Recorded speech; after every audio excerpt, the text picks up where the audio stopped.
ఇంకా చేయలేదు టీచర్. ఎందుకని? 1, 2 చేయకుండా 3 ఎలా చేస్తాను? నువ్వు ఇంకా అవి కూడా చేయలేదా? అవును, అవి ఇంకా చేయలేదు. సరే, అయితే సమర్ నీ పరిస్థితి ఏంటి? నా హోంవర్క్కి సహాయం చేయడానికి మా అమ్మ ఊర్లో లేదు, ఇండియాకి వెళ్ళింది. మా డాడీ ఇంటి పనిలో బిజీ అయ్యి నా తెలుగు ఇంటి పనిని అశ్రద్ధగా చేశారు, అందుకే నేను చేయలేదు. అబ్బో, అయితే తప్పంతా మీ పేరెంట్స్ అంట. సరే, మిగిలిన వాళ్ళ పరిస్థితి ఏంటి? అర్థమైంది, ఎవ్వరు హోంవర్క్ చేయలేదు. వచ్చే వారం అందరు హోంవర్క్ చేయాలి. No more excuses. సరే, అయితే ఇప్పుడు మనం ఉత్తలేఖనం రాసుకుందాం. మొదటి వాక్యం, ఆరోగ్యమే మహాభాగ్యం. సార్విత, నువ్వేం రాసావు చదువు. ఆరోగ్యమే మహాభాగ్యం. ఏ రోగం? యావత్ ఎగరగొట్టేసి ఆ వాక్యాన్ని అర్థమే మార్చేసావా? కరెక్ట్ చేసుకో.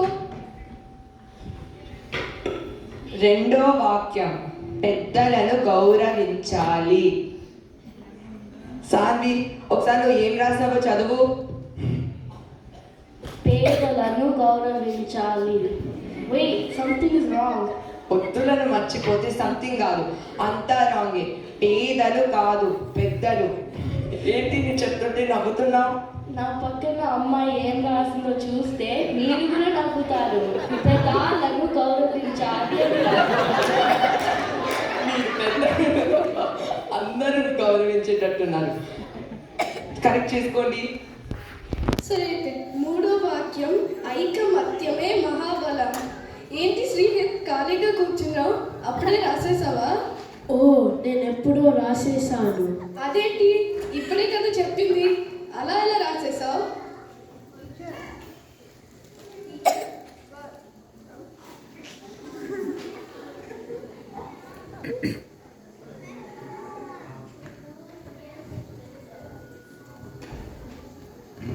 టీచర్, అతను చివరి పేజీలో ఉత్తలేఖనం చూసి ముందే రాసేశాడు. ఏంటి శ్రీహిత్, నిజమా? అవును టీచర్, మీరే కదా చెప్పారు రాబోయే తరగతి పాఠం ఒక్కసారి చూసుకోండి అని. అందుకే నేను ముందే చూసి రాసేసాను. మా నాయనే, ముందు తరగతి పాఠం ఒకసారి చూసుకోమంటే డిక్టేషన్ ముందే రాయడం కాదు, మీకు నేర్చుకోవడానికి సులభంగా ఉంటుందని. ఇప్పుడు కథ. ఎవరు ముందు చదువుతారు?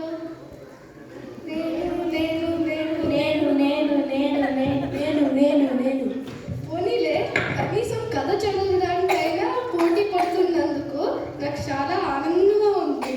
ఎవరో ఒకరు చదవండి.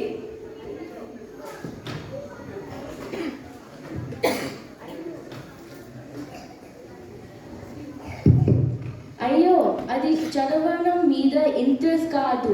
మొదటిగా చదివితే మనల్ని కథ అయ్యేంత వరకు డిస్టర్బ్ చేయరు కదా అని. అతి తెలివి ఎక్కువైనట్టుంది. ఇక నుండి నేను ముందుగా చదివేసిన వాళ్ళనే మళ్ళీ చదవమని అడుగుతాను. శ్రద్ధగా కథ వింటారు.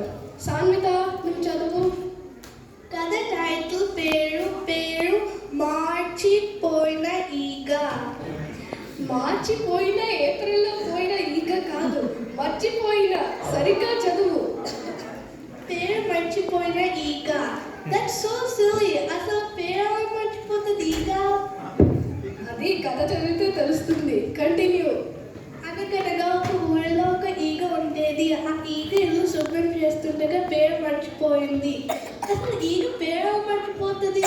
అమ్మో, మా అమ్మ ఇంటి పనులతో సాయం చేయమన్నప్పుడు నేను చేయను అంటాను. దేశం నీకు కూడా ఈగలాగా పేరు మర్చిపోతాను.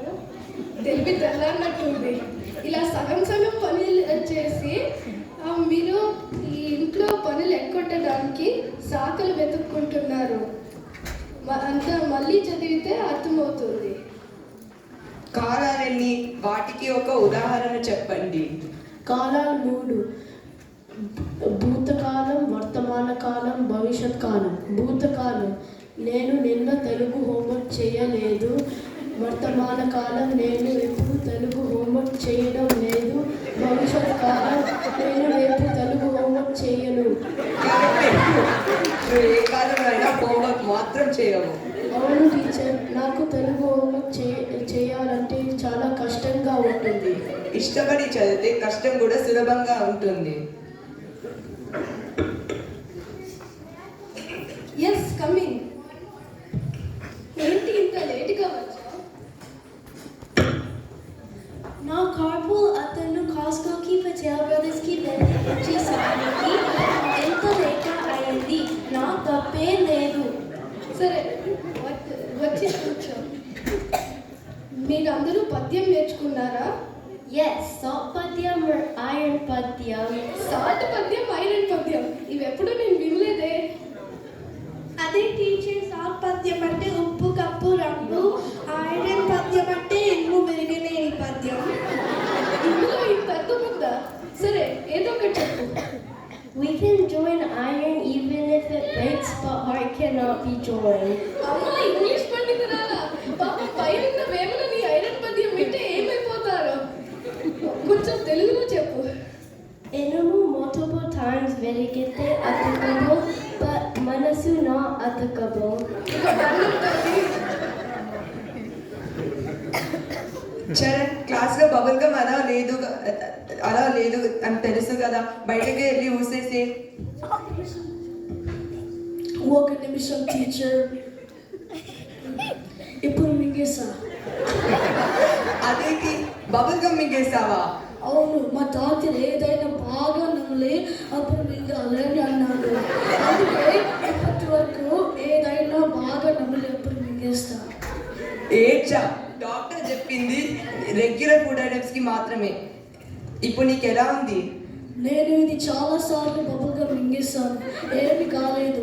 That's bad. I will inform your parents. Teacher, వచ్చే వారం సెమిస్టర్ ఎగ్జామ్ రాయలేకపోతే ఏమవుతుంది? ఆ పై వారం మేకప్ ఎగ్జామ్ పెడతాం. ఆ వారం కూడా రాయలేకపోతే ఏమవుతుంది? అసలు నీకు ఆ వారాలలో ఏమైతుందో చెప్పు. నేను ఊరెళ్తున్నాను, అందుకే అడిగాను. అది చెప్పు ఫస్ట్. నువ్వు ఊరి నుండి వచ్చాక నీకు మేకప్ ఎగ్జామ్ పెడతాం. సరే, అందరు 5 నిమిషాలు బ్రేక్ తీసుకోండి.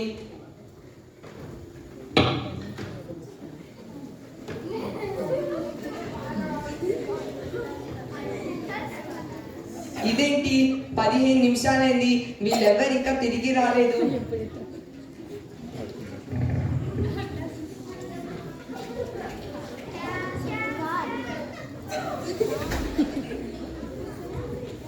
ఏంటి అందరు ఇంత ఆలస్యంగా వచ్చారు?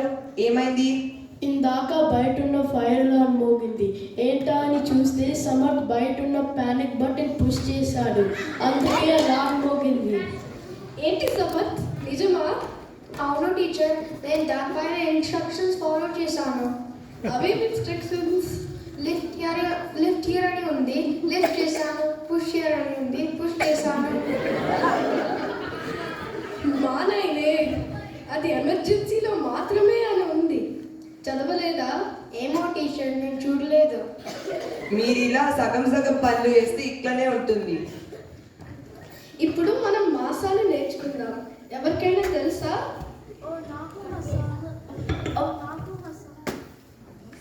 నాకు మసాలా దోశ అంటే చాలా ఇష్టం.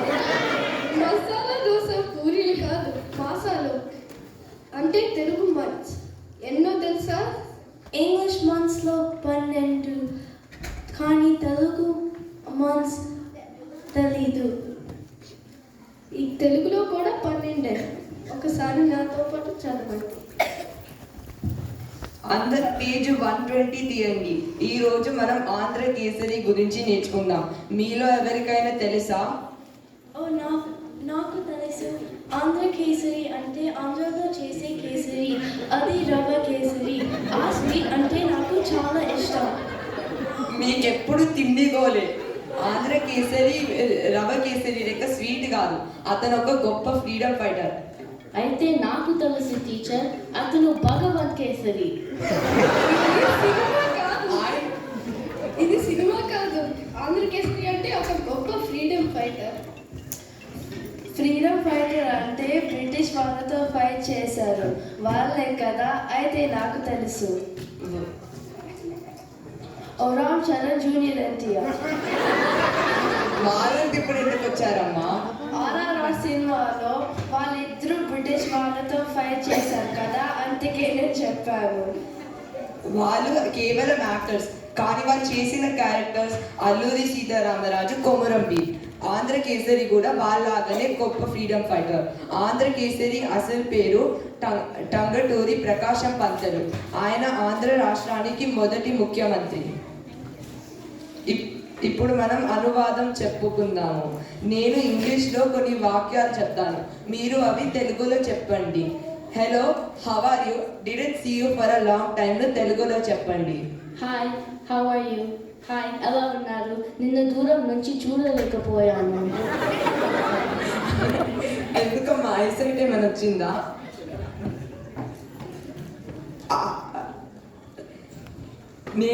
నిన్ను చూసి చాలా కాలం అయిందని చెప్పాలి, అర్థమైందా? రెండవ వాక్యం, this is my phone number, give me a ring. ఇది నా ఫోన్ నంబర్, నాకు ఒక ఉంగరం ఇవ్వు. ఉంగరాలు నెక్లెస్ కాదు, నాకు కాల్ చేయని చెప్పాలి, అర్థమైందా? మూడవ వాక్యం, let's meet and hang out for some time.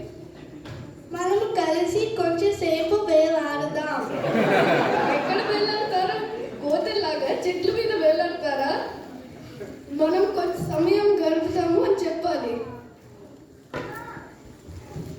Shanvi, కృతి, ఏంటి మాట్లాడుకుంటున్నారు క్లాస్ జరిగితే? వచ్చే వారం మాటలాట పోటీలు ఉన్నాయి కదా, మాట్లాడుకుంటూ ప్రాక్టీస్ చేసుకుంటున్నాము. మాట్లాట అంటే ఏది పడితే అది మాట్లాడుకోవడం కాదు. పదరంగం, తిరగాటం, మౌనిమా లాంటి 3 పోటీలు ఉంటాయి, అవి ఇంటికెళ్ళి ప్రాక్టీస్ చేసుకోవాలి. మీకు ఈ సంవత్సరం పిఎస్టీ ఎగ్జామ్ ఉంటుంది, తెలుసు కదా. మీరంతా బాగా చదివి మంచి మార్కులు తెచ్చుకోవాలి, సరేనా? సరే అయితే అందరూ మర్చిపోకుండా హోంవర్క్ చేయండి. వచ్చే వారం మళ్ళీ కలుద్దాం.